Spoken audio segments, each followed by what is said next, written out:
나이를 먹으니까 눈꺼풀이 더 심하게 처져서 불편하기도 하고 보기도 안 좋고 수술하면 좋아지나요?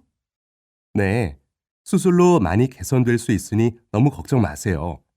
지금부터 자세히 설명드릴게요.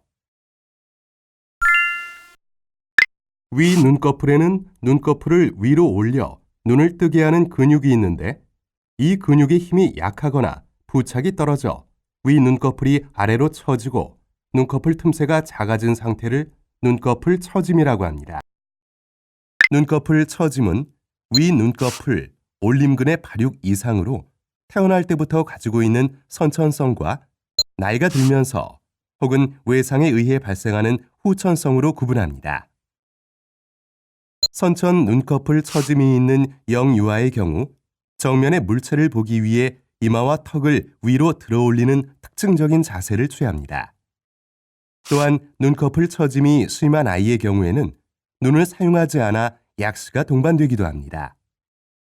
마르코스 건 증후군은 평소 눈꺼풀 처짐이 있다가 입을 움직이면 위 눈꺼풀이 윙크를 하듯이 위아래로 같이 움직이는 모습을 보입니다. 약시가 생기지 않을 정도의 눈꺼풀 처짐에 대해서는 대체로 만 3세에서 5세 이후에 수술을 시행합니다. 하지만 약시를 초래할 정도가 되면 조기에 수술을 시행하여 교정해 주어야 합니다. 후천 눈꺼풀 처짐의 경우를 보면 머리 외상이나 당뇨로 인한 신경 이상으로 발생할 수 있으며 사물이 두 개로 보이는 증상이나 두통이 같이 올 수 있습니다. 중증 근무력증으로 인한 눈꺼풀 처짐은 주로 젊은 여성이나 중년 이후의 남성에게 잘 발생하며 눈꺼풀 처짐의 정도가 다양하게 나타나 시시때때로 변하는 것이 특징입니다. 가장 흔한 노인성 눈꺼풀 처짐의 경우 대개 서서히 발생하며 위 눈꺼풀 피부가 늘어지는 피부 이완증이 동반될 수 있습니다. 수술이 필요한 대상으로는 시야 확보가 어려운 경우, 처진 눈꺼풀 개선과 함께 쌍꺼풀 등 미용적 개선을 원하는 경우, 이마나 눈썹을 자꾸 들거나 표정을 찡그리는 경우, 처진 눈꺼풀로 인해 항상 피곤해 보이고 나이 들어 보이는 경우가 해당됩니다. 수술 방법의 결정은 눈꺼풀 처짐의 정도와 위 눈꺼풀 올림근의 기능 정도에 따라 달라집니다. 눈꺼풀 올림근 교정술 및 절제술은 가장 보편적인 눈꺼풀 처짐 수술로 쌍꺼풀 수술과 동일한 절개를 통해 눈꺼풀 안쪽에 있는 눈꺼풀 올림근을 재고정 혹은 강화시키는 교정술과 가운데 일부를 잘라내고 다시 봉합하는 절제술이 있습니다. 본인의 눈꺼풀 올림근 기능이 불량해서 눈꺼풀 올림근 교정술 및 절제술을 적용할 수 없는 경우에는 이마근 걸기술이라는 수술을 시행합니다. 이마근이란 눈썹을 올려주는 이마에 있는 근육으로 눈썹을 들어올리면 이마근과 연결된 위 눈꺼풀로 힘이 전달되어 눈을 크게 뜨게 됩니다.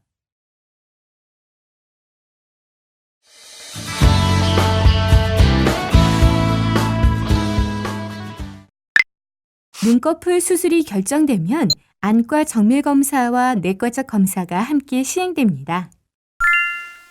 우선 눈 검사로 시력 검사, 사시 검사, 굴절 이상 검사, 안구 건조증 검사, 눈꺼풀 올림근 기능 검사, 눈꺼풀 처짐의 정도 측정, 얼음 검사, 각막 보호 기전 검사를 시행합니다. 그리고 근무력증이 의심되는 경우 항아세틸콜린 수용체 항체 검사, 반복 신경 자극 근전도 검사, 에드로포늄 검사를 시행하고 신경 마비에 의한 눈꺼풀 처짐이 의심되는 경우 뇌 또는 안화 전산화 단층 촬영 혹은 MRI 검사를 실시합니다. 다음 내과적 검사로 수술 전 기본 혈액 검사와 소변 검사, 심전도, 흉부 엑스레이 촬영을 시행하여 신체 전반에 대한 이상 여부를 체크하시게 됩니다. 다른 병원이나 저희 병원에서 국소 마취는 3에서 4개월 이내에, 전신 마취는 1에서 2개월 이내에 시행한 검사 결과가 있을 경우 활용이 가능합니다. 단, 외부 병원에서 시행한 검사인 경우 해당 검사지 원본, 검사 결과지, 흉부 엑스레이의 경우 영상을 CD로 제출해 주시기 바랍니다. 전신 마취 시에는 노령이나 각종 질환에 따라 추가적인 정밀 검사와 진료를 받게 되고 이러한 검사와 전문 진료과의 의견을 바탕으로 마취과에서 최종 마취에 대한 준비를 하게 됩니다. 그리고 수술 전 복용하고 계신 약물에 대해서도 확인이 필요합니다. 혈액응고 억제제와 혈전 방지제, 아스피린과 같은 특정 약물은 수술 전 일주일간 복용을 중지해야 합니다. 이러한 약물은 수술 도중 출혈의 위험을 가중시킬 수 있기 때문이죠. 수술 전 주의사항을 안내해 드리겠습니다. 수술 전 최소 24시간 동안 알코올 섭취는 자제해 주시고 수술 당일 샤워를 하시고 깨끗하고 편안한 복장을 착용하시기 바랍니다. 수술 전 3시간 또는 4시간 금식이 필요하고 전신 마취 수술일 경우에는 수술 전날 밤 12시부터 금식해야 합니다. 이때는 물도 섭취를 하시면 안 되는데요. 단 중요한 약물의 경우 소량의 물로 섭취하셔야 합니다. 수술 당일에는 향수, 매니큐어, 화장, 장신구 등은 착용하지 마시고 수술 당일 운전은 금하며 특별한 사정이 없는 한 보호자 동반이 필요합니다. 또한 수술 당일에는 수술 시간보다 1시간 전에 도착해야 하며 수술 전 안과 검사가 추가로 필요한 경우에는 안내에 따라 좀 더 일찍 병원에 오실 수도 있습니다.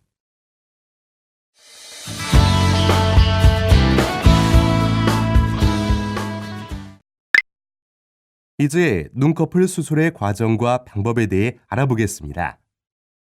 우선 수술 당일 1시간 전까지 신관 3층에 위치한 당일 수술센터에 도착하여 접수하시면 담당 직원이 환자 확인 후 수술 전 준비 사항에 대해 안내하고 환자복으로 갈아입게 됩니다.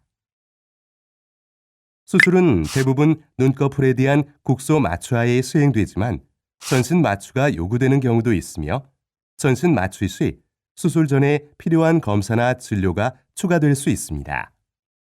특히 소아는 전신 마취가 요구됩니다. 위 눈꺼풀 성형술은 늘어지고 처진 위 눈꺼풀과 눈 주위 지방이 튀어나와 보이는 변형을 교정하는 수술이며 필요에 따라 눈꺼풀 처짐 교정술을 같이 수행할 수 있습니다. 눈의 자연스러운 주름선을 따라 절개선을 그리고 절개한 후 필요한 만큼의 피부와 근육, 지방을 제거하고 안검 하수의 경우는 눈꺼풀 올림근에 대한 교정술을 수행하며 쌍꺼풀을 형성하고 피부 봉합하여 마무리합니다. 이때 위 눈꺼풀의 피부와 근육만 처진 경우, 지방이 과다하여 불룩한 경우 등 다양한 양상에 대하여 정확하게 진단하고 적절한 방법으로 수술하는 것이 중요합니다. 눈꺼풀 수술 후 다음과 같은 결과를 확인하실 수 있습니다. 그리고 약 1주가 지나면 일상생활이 모두 가능한데요. 혈압이 높거나 피해 응고작용에 영향을 미치는 약물을 드시는 분들은 회복 기간이 길어질 수 있으므로 미리 상담해 주시기 바랍니다.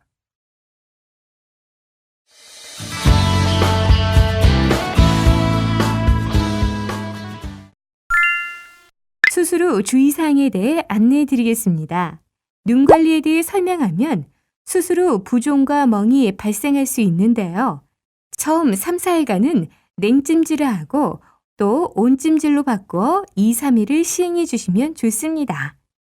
부기는 수술 후 1에서 2일째 가장 심하고 대개 1개월 정도면 90% 정도까지 회복되며 수술 후 6개월까지 호전을 기대할 수 있습니다. 봉합 부위는 만지거나 비비지 않도록 주의하고 봉합한 실은 수술 후 일주일 뒤 외래에서 제거하게 됩니다. 퇴원 시에는 처방에 따라 다음 외래 방문 시까지 약의 복용과 점안을 하고 항혈액 응고제, 혈액 순환제, 아스피린 등 중단했던 약의 복용 시기는 의사와 상의하세요.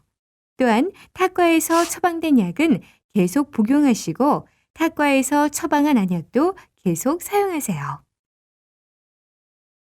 수술 당일 운전은 하지 마시고 수술 부위를 청결히 유지하되 세안은 봉합사 제거 2일 후부터 가능하며 술과 담배는 피해야 합니다.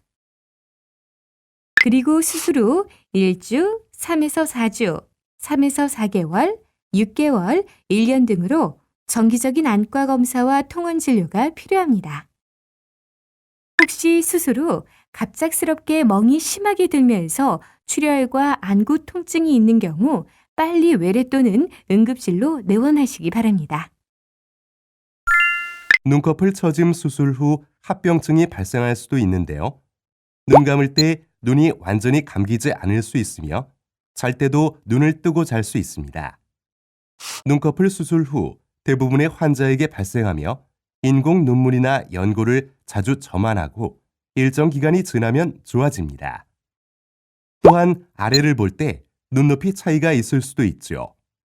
수술을 했음에도 눈꺼풀의 높이가 정상보다 높거나 낮을 수 있는데 눈꺼풀 처짐이 약간 남는 부족 교정과 눈이 너무 노출되는 과교정의 경우에 발생할 수 있고 심한 경우 재수술이 필요할 수 있습니다. 그리고 눈 깜빡임이 차이가 날 수 있습니다. 이러한 합병증은 적절한 보존적 치료를 통해 악화를 막을 수 있습니다. 눈꺼풀 수술에 대해 잘 이해하셨나요? 상태에 따라 적절히 수술하면 많이 좋아질 수 있네요. 벌써 수술 후가 기대되는데요. 여러분도 이러한 눈꺼풀 수술에 대해 잘 숙지하셔서 보다 안전하고 성공적인 수술 받으시기 바랍니다.